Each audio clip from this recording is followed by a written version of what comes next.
It is not just the missing souls on the worried minds of Hawaiians, or how and when they'll rebuild.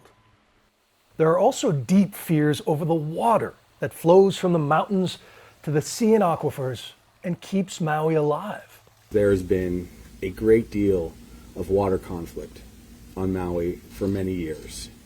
It's important that we're honest about this. People have been fighting against the release of water to fight fires.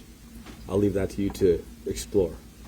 Okay, let's do it. And let's start with the American and European plantation owners who arrived in the mid-1800s to get rich growing sugar and over the generations diverted water from countless farms like this.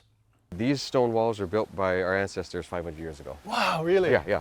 What people like our family and many other Native Hawaiian families all throughout Hawaii saw wherever plantation was, is their water disappeared literally overnight. The water disappeared.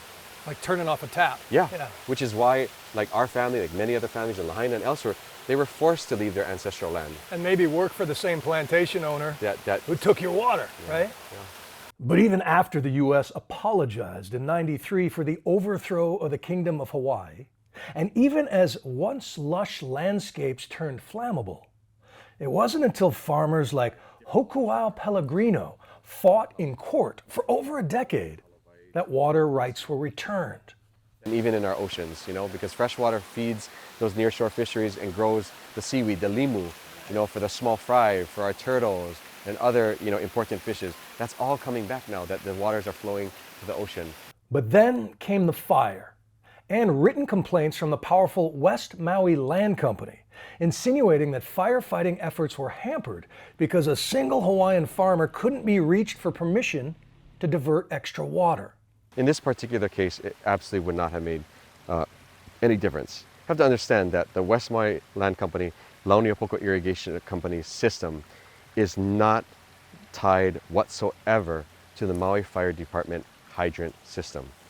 And helicopters weren't able to even fly anyway at that point.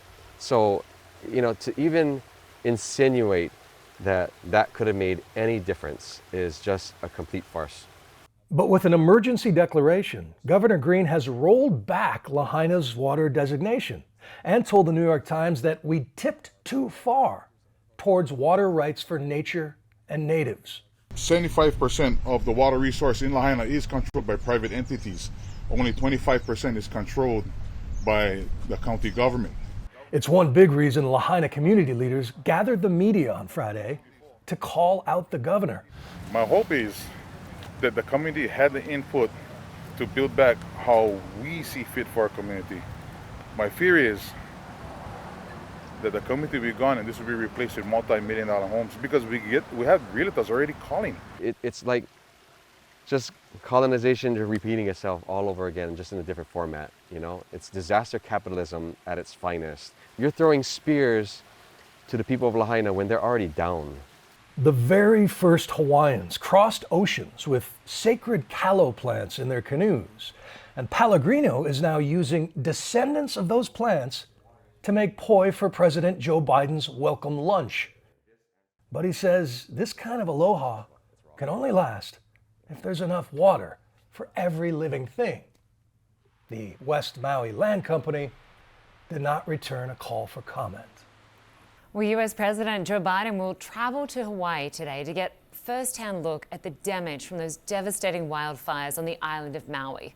114 people have now been confirmed dead, but more than 850 are still missing in what is now the deadliest U.S. wildfire in over a century.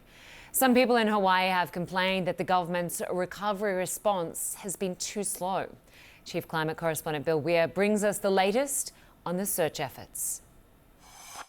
Here in Maui, we've had almost now 2 weeks of anxious anticipation for the latest announcement on the dead and the missing, but that is now sort of shifting into grim resignation that a lot of loved ones may never be found, given the temperature of the fire. Governor Josh Green saying yesterday 1,050 people remain unaccounted for. He said that many of them will never be recovered. So as we stand overlooking the town, we were seeing clouds of dust coming up from some of the heavy machinery, and it's so heartbreaking to realize that dust holds people's children and parents and neighbors and loved ones.